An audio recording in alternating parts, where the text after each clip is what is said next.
Okay, go for it. Okay, so Josh Appignanesi is a writer-director. He directed the award-winning feature films Female Human Animal, The New Man, The Infidel, and The Song of Songs. He also co-wrote US comedy feature All Roads Lead to Rome, starring Sarah Jessica Parker. He has written and directed numerous award-winning shorts, including the AHRC-founded Rufus Stone and Wellcome Trust-funded Ex Memoria. With prizes and nominations from BIFA and Edinburgh and London film festivals, he has worked with talent including John Malkovich, Tom Hiddleston, David Tennant, Miranda Hart, Richard Schiff, Omid Djalili, and artist Martin Creed.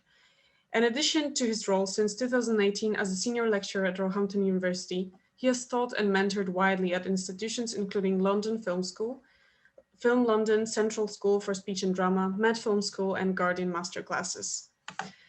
So, starting with my first question, Yeah. when did you decide you want to make films, fiction films in your case mostly? Yeah, that's really, I don't know. It was more like I started like messing around with a camera and I just seemed to really like it. I got a video camera when I borrowed one when I was like 18 or something, quite late, and I started messing around. Like we didn't have mobile phones, so we weren't just constantly carrying little video cameras in our pockets. And I couldn't get over, you point this thing at somebody and you record and then you've got them forever, and you can just do whatever you want with that. I mean, let's not put ethics into it, but just the facility to kind of trap reality and then manipulate and edit reality. So for me, it started out, I started making sort of silly, funny kind of comedy films with my friends. And I also was doing an anthropology degree. And so I started recording stuff, kind of ethnographic films, documentary films. And for my dissertation as a thing, I made them let me do a video rather than a text. And so I went to Jordan and I went to this nature reserve in Jordan. I made this film about these Bedouin who lived in, and that was my first kind of like grown up proper film. It even had like subtitles and everything. And so I started, it wasn't really fiction or documentary, it was kind of both. It was just like, look what you can do with a camera. Sometimes you point it at real people who are really there. Other times you and your friends are kind of messing around doing funny, characters and stuff. And it all just sort of came at once. I always loved comedy. I always like, kind of art film. And I the potential documentary is very exciting because it's the real world and you can just have it there as your canvas immediately. So it kind of started like that. Yeah, and then I started writing scripts just because I wanted to make things, but it wasn't clear what to make. And when you read other people's scripts, they tended not to be very good. I mean, people from a kind of young age group. So I thought, well, maybe I can do better than this. So I started trying to write ideas, and then really me and a couple of friends, we just started making our own little films for no money, and they were cute and funny, and some of them were kind of arty and clever, and it sort of, you just do it, right? And then we applied for a fund from what is now the BFI from London, and then we got our first actual budget, like a proper budget, like £10,000 or whatever. And that was the first time we were sort of ever like in the film industry in any sort of real way. We'd been to like a couple of festivals before that. So then that was the real start for me. Then it was like, oh, now we have a proper crew with like proper actors, and so like David Tennant, who later was Doctor Who and all this kind of stuff. He was a young actor and he'd already done something. So he showed up, and so suddenly you're working with people, and so that was the kind of real start. Because then you're kind of a little bit on the map within an industry that, even though you're starting out, there's sort of talent funneling schemes that, people notice you and so on. So that was how I got started. But really what I want to just come back to is the kind of radical potential of being able to record what's in front of you. And that I think is very exciting. So what was the first film that you actually got funding for, the £10,000 funding for? Yeah, that was the first one. Unless you include the university kind of backing me, they actually did find me a bit of money to travel to Jordan, so I guess that kind of counts. And we did show that film at the Royal Anthropological Institute have a festival for ethnographic films, and so it kind of had a life. And but I never went to film school as such. I had some training in screenwriting, some formal training. But mostly it was that, and then so that money was the first thing, and then I made a few more shorts, but mostly I just thought I need to make a feature film now, and I was very impatient, and I couldn't really be bothered to kind of sit around waiting for people to read scripts and go through these kind of jump through these hoops, and it just sort of, it's a very small target. So I thought, well, I know how to make films for very little money, so maybe I'll just try and make one like that. And in the end, I did need some money and I did need a producer, but I kind of put a package together already where there was a script and there was the cast. And so I presented this as a thing to a producer. I said, look, I just need another £50,000, which in a way is a lot of money, but for film is kind of nothing. And I still don't know how she did it, but to this day, but she went away and kind of did manage to do that. So that was my first kind of feature film. So which wasn't funded traditionally. So the traditional funders in this country are the state. Basically, we've got the BFI, used to be the Film Council, and then usually films also have some money from either Film 4, which is Channel 4, which is also ultimately public money, or BBC Films, which again ultimately is publicly funded. So usually films have 1 or 2 or 3 of those funders involved, plus some private money. So that's how films get put together. So if you're not doing it that way, then you're really independent, and you're genuinely independent, and you're outside that system. And actually, I've made several films that way where I'm completely outside the system, and other times there's been BBC or there's been Channel 4 or whatever. So I think I must be too impatient. I think people tell me that. I'm like an impatient person. I just want to sort of do it. So, but there's something to be said for that. So, yeah. And yeah, that's the second question kind of connects. You already kind of answered this, because this is like, do you remember your first film project and what was the title? What was it about? What form did it take? So I'm guessing it was 9.5 minutes, if I remember correctly, with David Tennant. Yeah. It's a really cute film. It's a kind of romantic comedy where the couple kind of fast forward through their relationship without actually really having it. Kind of weirdly prescient. So they go on a date, they meet, and she says, what if we just skip to the next bit? Well, let's imagine we're on our third date. I can't be bothered with all this kind of embarrassing stuff. And then he takes that ball and starts to run with it, and he quickly gets to the end of the relationship before anything's really happened. And then she's a bit gutted that she sort of started this whole thing off, and she feels a bit kind of used and abused. So there's a kind of, I guess there's a moral about impatience. Again, there's my theme. So but it was just a funny kind of romantic comedy, and it was a cute script. And if you want to get funding in those sort of traditional ways, then script is really important, obviously, because that's how people know whether there's a film worth making. And how did you get David Tennant on board? Like, because you mentioned that he wasn't that famous back then, but he was well known though. He was well known. He was starting to be well known. He'd been, in quite a few things. He's in quite a few big plays and TV things. The producer, once we had a bit of money, and like it's not just the money; it's the fact that you're on a scheme. So once you're on a scheme, once you're sort of under the wing of then everybody sits up and sort of it has that brand, and people think, oh, okay, good. So it's sort of bona fide, right? And then the producer was a young guy, but he'd worked with actually worked with Harvey Weinstein, and in the days when Harvey Weinstein A still existed, and B could really make your career as long as you were prepared to put up with him bullying you. Like all the weird sex stories came later, but the thing that everybody knew about Harvey Weinstein at the time, when he was working here a lot in the UK, a lot, Shakespeare in Love and making, was that he was a really horrible man. Like he was a bully, and he would enjoy bully. Everyone had a story. He made me get down on the floor and lick his boots. He made me do this, and everyone did it. They were scared of him, and if he liked you, then your career took off. And actually, the producer of that film, is now, the head of Film 4. So, he went on to have a much, better career, much better than me, his career. So, but anyway, so he already kind of knew people and blah, blah. And so, we called a casting director, and she said, well, you could meet this guy, you could meet that guy, and then you do some interviews or you do some casting. And we also met a bunch of other kind of actors who went on to become really successful. I won't name them because it sounds bad that I didn't cast them, but David was just so great. And so funny, and you can see this film on YouTube. It's a really cute little 10-minute film if you're a David Tennant fan. Oh, we've actually seen it through during some of the lectures that we've had with you, or with someone else that was showing your film. So yeah, I enjoyed it a lot. And the second question, then another question is actually, it is a bit inspired, and the pun is not intended, by John Malkovich's dialogue from your Sony Vaio commercial. What inspires you on a daily basis? Oh to make films? gosh. Oh my God, what inspires me on a daily basis? Fear of death, I think. Just like time is running out and like I'd better do something. Yeah, that maybe it's that. Yeah. So I'm very inspired by that. It's coming soon to a cinema near you. Yeah, I mean, there's that, and I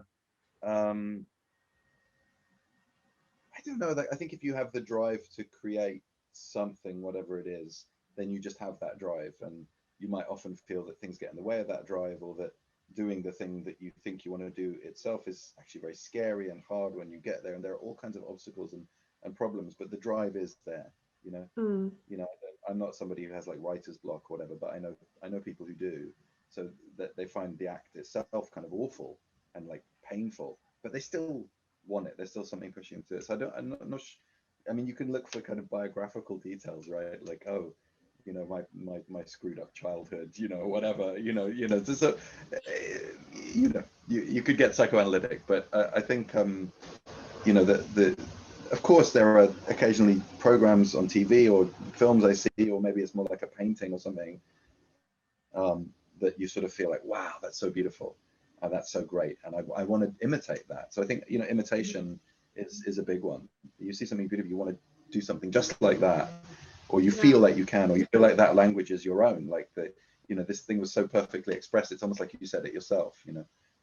So I think imitation is a good thing, and sort of stealing and borrowing and trying to copy people is a really good way to kind of learn, and then maybe slowly things start to kind of have your voice, maybe, but it doesn't sort of happen all at once, not for most people, I think. I've It's heard a slow lot of thing. filmmakers saying that the first step to become a great filmmaker is to learn how to steal properly, like to steal the ideas Right. properly, and then Yeah. build up on that, obviously. So that's a good Yeah. advice, generally. Yeah, I don't think there's no point being hung up on originality, because it will be original. Imitation can lead you to originality Mhm. rather than the other way around. It's kind of not obvious, but I think it's true. So when you try to be original, you probably aren't going to be. Yeah. Um, When you try too hard, you usually fail. That's what we can right, but learn. when you go back to the source or something, when through imitation, through kind of this is the thing that really inspired me in the first place, then of course there are problems with imitation and stuff, but at least you're going to the source rather than thinking that you can create something new out of nothing. Nothing comes from nothing. You're always going to have to go back. Maybe it's to your childhood, or maybe it's to a song that inspired you and meant something to you, whatever it is. But I think going back is the act of creativity. It's not a going forward, it's going back, you know. Yeah. I was wondering, again, about the inspiration. I was wondering, because I've watched your film Ex Memoria, and I was wondering, where did you take the inspiration for this film from? Oh, so that's a film. You can also see it on. Can you see it online? Maybe not. No, you can't actually. It's still closed. But yeah, it's a short film about a woman in a care home with dementia, and played by Sara Kestelman, who's a really great actress. And the whole thing is like in these very long takes. We just stay on her face, and she's pushed around in this wheelchair, but you're just going to whip her, and she's kind of stuck in this wheelchair and stuck in this world, and she has dementia, so she doesn't really fully understand what's going on, but in a way she understands better than everyone else is just ignoring her, even her own family. They can't really talk to her, they don't know what to say to her, and so in a way, by putting us inside the shoes of somebody who's supposedly not there, you kind of realize that the way we treat certain people, we're the ones who are not there, and aren't sort of coping with or finding it possible to be with somebody who's different, or having a different experience of things. And so she gets more and more frustrated, she tries to escape, and um but yeah, but I mean that film was very straightforward. My grandma was a kind of stuck in an old people's home Mm. with kind of dementia, and I just her face, just this face, just in these settings, just kind of half there, not completely there, and being pushed through, and then bits of like her old language, Polish, which she hadn't spoken for like, she was born in Poland, she hadn't spoken it for like 60 years or whatever. She suddenly was speaking in Polish, and like nobody could understand her, and my mum could understand it a little bit, and the wartime came back basically. So that's the story of the film. The wartime comes back for her, and things that are obviously not completely real are suddenly there. in the present for her, and it's a way of trying to find a kind of reality in dementia, but also a kind of poetry, you know, that actually is sort of potentially there for all of us, but just we're like this because we have to go through our lives, you know. But then as you get older, even without dementia, I think, you know, as the sort of drive of kind of working life kind of goes, then suddenly, you know, childhood really comes back. These really important lost things come back. So again, it's a return to a kind of source, and there's the wartime thing. Yeah. It's as if we are making a full circle with our lives. Like the older we get, the closer we get to the moment we were born, kind of. The more we start to remember. I think so. It's exactly. So ex memoria. So it's about memory. She has this brother that she lost in the war, and she's sort of hallucinating and also feeling that he's everywhere, and she thinks she's sort of back in the war. So but so that was, I mean, that was an example that, you know, that film actually had quite a big budget, and we worked with these dementia specialists, and we got money from the Wellcome Trust, which is a medical charity. So then to do that, we had to work with dementia specialists, but actually that really made the film a much more interesting film, much better film, and we shot in these old people's homes and stuff. So that's, you know, if you're sort of thinking, how do I get to make films, you know, there are surprising sources of funding, like they're a medical charity, you know, but they're there to kind of promote ways of looking at biomedical realities that are maybe a little bit outside the usual ways. So yeah, you have to, if you're a filmmaker, if you want to do something, you have to really kind of scour the sort of world of possible funds and yeah. And how did it feel to turn the camera at yourself in The New Man, which I haven't watched, I need to admit, but I'm curious, how did it feel? Yeah, you don't need to watch it, it's too embarrassing. But well, so yeah, this film, The New Man, so it's a feature film. It's kind of a documentary, but sort of quasi enacted. Like it is basically real, but we've sort of reenacted some certain things. Like a docudrama? Yeah, the word is usually used as docu-fiction. So docudrama is more like a Netflix film where it's like they'll have these little dramatized bits where they'll kind of show you a thing. Whereas docu-fiction or kind of creative documentary is kind of like, you know, the relationship to truth is it's like, let's not cut to some actors doing it. It's more like, let's take a reality that is real as the basis, as a leaping off point for things that are harder to access on camera. Like, let's say you have an argument with your partner. If you pull out a camera at that moment, then it's not the same argument, it's a different argument. And you see, so you can't really film that in its truth, right? And if you have a documentary film crew there, then is that really the same thing? So no. So then reenactment is like, you know what? You know that argument we had the other day? How about we do it again? This time with the camera on. So, you know, so it's a way of kind of finding a truth through, you know, means that, you know, pries open the idea that only the observable reality is the only interesting part. Because actually the most interesting part of people is what's going on inside their heads and in their sort of fantasy lives. And how do you do that by just pointing a camera at someone? You have to get them to act or do something, bring it out. So people have been working, some of this comes from anthropology and ethnography, and some of this comes from kind of psychodrama and, you know, various kind of trends. I think it's a really exciting bit of the sort of film world right now because it's cheap, and so you can be more experimental and sort of more interesting. And again, it's this thing of using reality as your canvas, but you're just shaping the canvas. So you're using more of the tools of fiction cinema, you know, a sort of wider orchestral palette to kind of create immersion in a film story. So I think that for me, over time, that line between fiction and documentary is quite flexible now. I wouldn't say it's blurred, but it's like, how do you play with that? You know, and at some level, the fiction is real too, or at least you want it to feel real, or at least you want actors to be experiencing something close to the real emotions they would have experienced in such a scene, so that reads and affects the audience. So, you know, whereas if you're working with non-actors, you want the same thing. You want them to experience something real in front of the camera, right? So how do you curate that? So they're not so different. And so more and more the stuff I'm doing is kind of, I mean, I put myself in it just because I was going through some sort of biggish experiences in my life. So it seemed, also you need talent, you need people to be in front of a camera, you need to tell a story. And if the story is right there, it's very easy to do that. You know, you can do it in your spare time, record a little bit here, record a little bit there.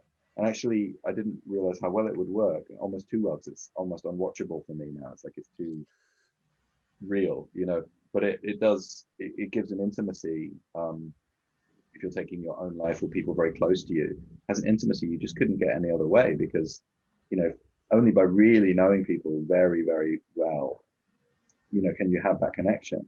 And as soon as you bring in a crew and stuff, it's gonna change it. So, you know, there are certain kinds of films that can be made certain kinds of ways and couldn't be made other ways. And so I think, you know, there's not just one way to make films.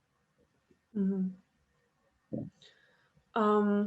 And you've worked with an artist called Martin Creed, and one of his music videos I've seen was created with new talent in it. And you also worked on a video with him that was kind of like a normal music video in comparison to this one with new talent. So how was it to work with such a sensitive case, to call it? Was it uncomfortable Well, you know, for them or you? I mean, it definitely wasn't uncomfortable for the talent, because firstly, they knew exactly what they were getting into. And secondly, they were both naturists. I mean, they were both, let's say, in the sort of exhibitionists. They were in the scene where they were like exposing themselves, and that was the kind of thing they enjoyed and did. So they were delighted to have the opportunity to do it. I mean, you know, it was a closed set. There were really only 3 people on the set. So, you know, I think hopefully, and like, I think it's quite hard to see who they really are, like in terms of identifying them from their faces as well, just in case they change their mind or something. So I think we tried to deal with nudity in that sort of way. I mean, for me, it was just to see real bodies that aren't like these perfect bodies of like young, beautiful people, sort of just moving and then colliding. That was already something, you know. So anyway, it came from yeah, and it's not too far from Martin Creed. You know, he won the Turner Prize. He makes all these crazy things, and now he makes his own music videos, which are far better than the ones I made for him. They're really funny, so you should check out his really cool, weird music videos that he does to his own music.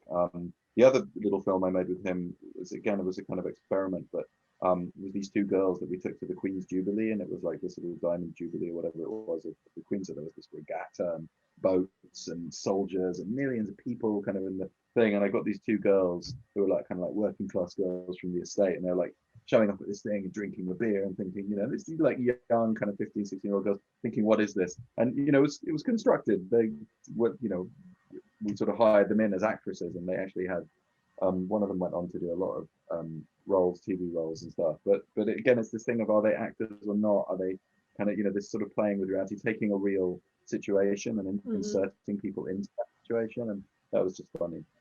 I think editing does a lot for this video, actually, like the editing of the repetition and everything, and the fact that they are not the actual actors also adds up, because sometimes those performances, like with David Lynch, he sometimes hires like non-actors to play, and it even comes out more interesting than it actually would with actual actors. Yeah, I think so. Yeah, no, it really does. So what would you say was your career breaking point? The point where you suddenly started, did you even have such a breaking point in your career? Not really. I mean, not really. It always feels like a series of like things that you get really excited about and you think it's going to change everything, and then it generally doesn't. I mean, you know, I've had some films come out and they did quite well and they were well reviewed and they went to some pretty good festivals and were kind of acclaimed. But then every single one's, it's almost like a startup again the next time. So this sort of idea that this will be it. It's like, no, your career just has ups and downs, really. I think there are maybe a handful of people who are kind of too big to fail, like that, like they're. But even if they made a couple of bad films, everyone would just be like, yeah, they're over. So, and then, so unfortunately, there's never the bit that a lot of young filmmakers think, if I can just get to here, then I'll be okay, and it'll all be like, yeah, I can, you know, people will help me and I'll know who I am and they'll know who I am, and it'll all be, they just, for me at least, I've never seen, it just seems to be, you know, it's a paranoid, difficult industry, you know, in terms of like getting paid for stuff, and you know, knowing that you're going to be kind of financially supported and that you have a kind of financial future is basically impossible. Like most of the arts, it's totally unpredictable, freelance life. You know, along comes COVID just when you think, you know, something's, you know, so it's really tricky. And no, I think there are ups and downs. There are little mini breaks and things that go well. but then suddenly 2 years later, everything's evaporated. So it's really not. And I know a couple of people who have had what looks objectively from the outside like a sort of steady rise to success, but when you dig down into that, often there's like a decade of nothing before that, or like 2 decades of nothing, or so it's really hard to. It's very hard to say anything helpful actually about careers, other than it's going to be really hard. Good luck. I think make sure you have like another job or some other way to make income that isn't completely dependent on your work. And I'd say, you know, that's what every artist or every creator or every writer, you know, has to do. That's just how it is. So, Thank you. I'm already terrified. I'm already sorry. terrified. Did you Sorry. work actually as a what were your jobs that were supporting your artistic career? Did you ever worked at, I don't know, like restaurants, some clothing stores, etc., to support yourself throughout? Pretty lucky. I mean, I came from quite a middle class background. Things were like easier for me than they would be for some people. But yeah, I worked some crappy jobs, and I also worked some crappy media jobs as well, like in production companies, like documentary production companies. Not so much film actually, mostly documentary. That's where I started, and you know, they were okay. And but they don't leave you any time. Really, you're working really hard for these companies, and you are learning stuff. So probably was really helpful, even though at the time I felt quite frustrated by it. And then like for a period, the only thing I've ever done that really made any real money was property. So it happened to be a property boom at that point. Like you're kind of too young to remember, but when was it? The 90s, I guess. Yeah, the 90s. So like there was a property boom where like whole bits of London were just empty and like derelict, and like, you know, beautiful buildings were completely, you could get them for nothing. So with a few friends, we got together and we got a loan, and we bought this building and we did it up, and with like an architect friend who knew how to do these things. And we could have lost a lot of money, but instead it was impossible to lose money. So even though we got it all wrong and it all cost way more than we thought it was going to cost, and it was sort of a disaster, but you just couldn't lose at that time. Like if you did took that risk, then it was really hard to lose money. And so, you know, that got two of our friends on the property ladder because they took flats in this big building, and like it made money and stuff like that. And then at the end of it, my friend said, well, this is clearly better than making films, so we should do this, you know, and become a property dealer. And I said, no, I hate this life. I don't want to do this anymore. You know, I can't do this. This has been 2 years of my life. I don't want to waste any more time. And basically after that, I never made any money in any sustained way ever again. You know, it's always just been up and down, and a little job here, and then a script thing comes through. I've always taught. Teaching has been a big thing. And okay, it's not entirely true. I'm kind of exaggerating, because the other thing that does work for people and it's quite a vibrant industry is commercials. And it's funny, when people come to film school or they come to, you know, to do a film degree, and like it's very rarely talked about commercials, but actually that's the real industry in terms of short form, young people getting quick jobs of work, one job leads to another, and so on. Now it's taken a big hit, that industry, for loads of reasons. Brexit, the internet has, you know, fragmented the industry, obviously COVID, you know. But certainly for a while, it seems to have gone off the boil for me for a while. But like all these things, it's really hard to tell. But for a few years, I had like an okay commercials career, like, which means you're not working the whole time, but if you're doing like 2 or 3 commercials a year, you can kind of live on that, you know, like plus a bit of teaching and stuff like that. So that's it. So for example, like in the arts, this is generally true now. If you're a writer, once you've written that first novel, if it does okay, maybe you can get some teaching. Okay. And it turns out that maybe you can get some like industry facing training work where you're like, you know, looking at people's manuscripts, or you're teaching like a week on residential camp. So that is a big thing for writers. And I think that has become more and more the case for artists, but, you know, even fashion people, even, you know, filmmakers. It's just more and more that's the model. The state funding is less and less. It's much less and less easy to get grants. You can still get money from the Arts Council. You can still get, so it's like a patchwork of jobs, and they just like it is probably for you now, it will basically continue to be that. You know, so So That's the building up state of the art. on this, what are the must-have traits that every aspiring filmmaker should have? Um, I mean, I don't really know that. I don't really know that people. There's lots of really different people who make films, but I guess you have to be a little bit pig-headed. You have to be a little bit stubborn, basically, and work hard at it. But I don't know if I can say anything that isn't banal, really. Like I said before, it's like either you have this drive or you sort of don't. And if you don't, then you know, don't do it. You know, do something else that's more sensible. I mean, there are areas of, you know, if you're in, I'm a filmmaker, so it's like it's the sort of, in a way, it's the hardest thing to be.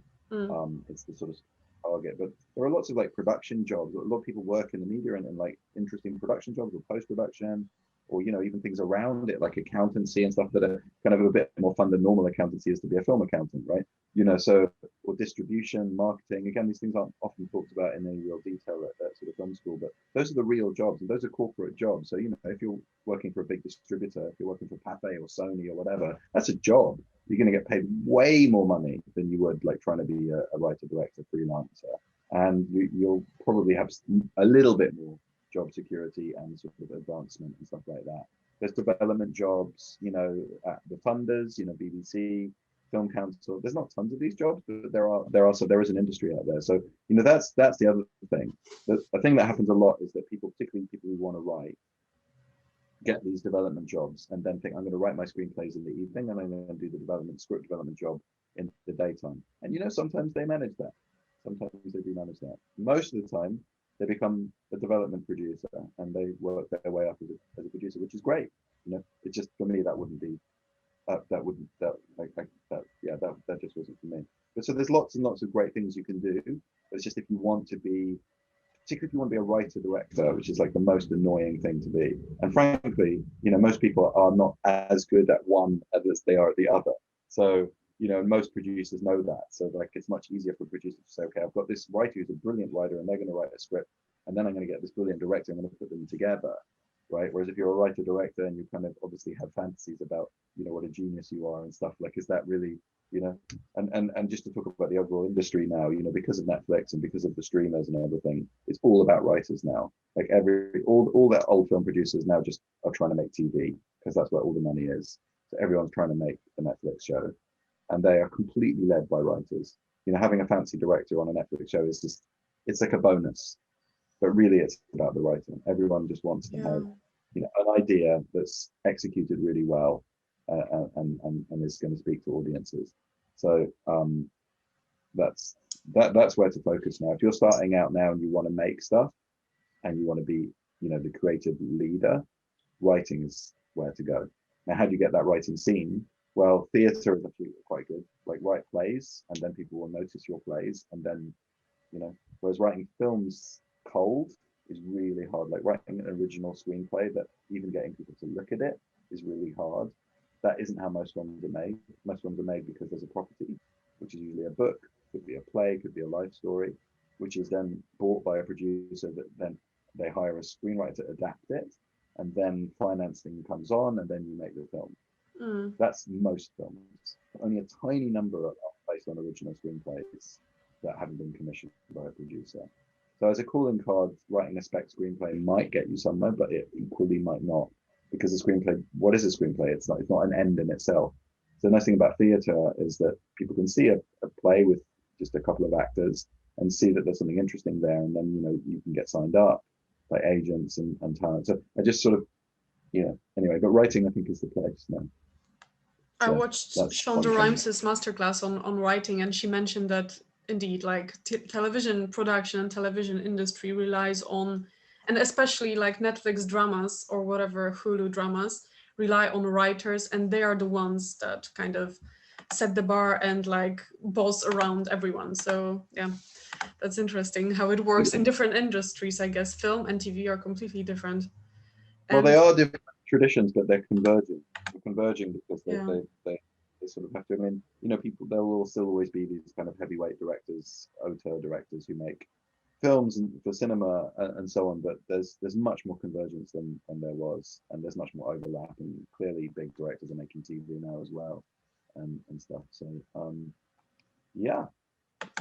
And you mentioned you are obviously a director and a writer, and what do you think is the major difference between directing your own scripts or letting someone else direct them, like it was in the case of the film with Sarah Jessica Parker? Oh, the Sarah Jessica Parker film was just hilarious, because I must say it's not like a great film. It's kind of awful. But it was quite a good script that I wrote. And then particularly in a kind of Hollywood environment where, England is, everyone knows each other from more of a cottage industry, and it's quite good in some ways creatively. Whereas LA is just, it's a marketplace. So the script got written. At one point I was supposed to direct it, then that didn't happen. Then it disappeared. I didn't hear about it for like a year. Then suddenly these completely different producers, not the ones I'd written it for, had bought it and were making it with a director I'd never met, with Sarah Jessica Parker. And that's just Hollywood. Unfortunately, they sort of destroyed the script in making the film. The script didn't change that much, but it changed in bad ways. And really the ruinous thing was just the way that it was directed didn't really understand what the script was doing. So scripts aren't bulletproof, like even when they're okay or good, they're not bulletproof. So that was kind of an interesting experience. So, I have other times written like shorts and stuff for other people that or worked on people's scripts in ways that they've made something really interesting out of it, and that's great. So it just, I think it must be really. I'm not like a full-time writer who basically writes for other people. I know that those writers are always thinking, oh shit, are they going to do it proud, or are they going to, So there's that lack of control. I'm a control freak, so I basically want to direct my own stuff. And when you're writing and you're going to direct, depends what kind of film it is, but in a way you can perceive more from the image. You can perceive more like, I know this shot will have a certain impact on the audience. So it doesn't need to be like written into the script. So if you're making kind of an art film, if you're making a film that's sort of visual, first and foremost, like Ex Memoria, the script is, what are you going to do with that? It's following a woman around a care home. She barely says anything, and she has kind of experiences, as she passes. It's very visual. So if you know how to write scripts well, you can write that visual storytelling into the screenplay, but it's, which of course you do, but you're just proceeding in your head from something that's more directorial. So I think that's one of the nice things about it. And the danger there is you forget things like plot and character. You're not really doing those enough service. So it's a tricky one, but yeah, good. I muted myself. Okay, so coming back, do you sometimes look at your older projects and wish you could make them differently? If yes, which are those, and why would you change? No. I mean, when you come off the film set, you think, I wish I'd done this, and I should have had more time there, and that guy wasn't as good as I hoped. And you come off having all those sort of negative feelings. But once you're in the edit, it's done. Like it's like this is the film you made, and it is what it is. And you can't, you don't. I mean, yeah, you never. Who watches films they made like 5 years ago? Who can face that? I mean, nobody. It's just, you can't do that. So there's no, you can't really have those sorts of regrets. And no, I don't think so. Okay, that's good. Never be regretful and just move on and do further work, I guess.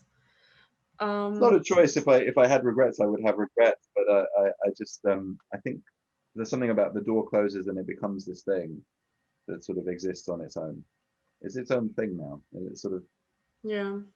I have regrets about the way I interacted with people, and like, people I wish I'd maybe been nicer to, or maybe hadn't been so nice to. I have those kinds of regrets, human regrets. But regrets about an artwork, it's sort of, no, the artwork is its own little baby now. It sort of exists, like a bird that flies, person, basically. And yeah. Do you have it's a cliche question, but maybe I'll choose a different one then. We should maybe, I wonder if we should sort of start to wind it up. Yeah. I'm actually doing that right now because I have like 2 questions left, so that's fine. Okay, cool. So almost the last one. So do you have any advice for aspiring fiction filmmakers? Well, I guess we kind of covered that in a way. Sort of like, no, just keep doing it. Just, you just got to keep doing it. And if you really want to do it, you'll keep trying. but it's really hard. Don't give up. If you've got something to express or a way of seeing the world that does connect with people, you will get somewhere with it. But it is tough. Yeah.